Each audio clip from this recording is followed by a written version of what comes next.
Okay, just picked my car up this afternoon from Nissan with issues with my infotainment system and the reversing camera feature. This is the second time I've jumped in the car and driven it since getting it back. I've already done factory resets myself and had the same issues after that. Nissan have done the same thing, factory reset, and now I'm getting exactly the same issue. So I can show you, I'll put it in reverse now.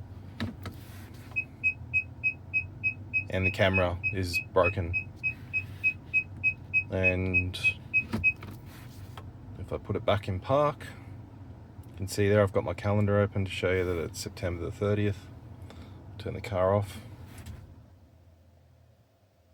Just wait a second, and the lights go out, turn it back on.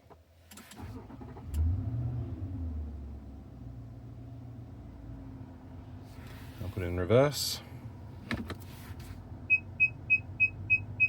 Same issue.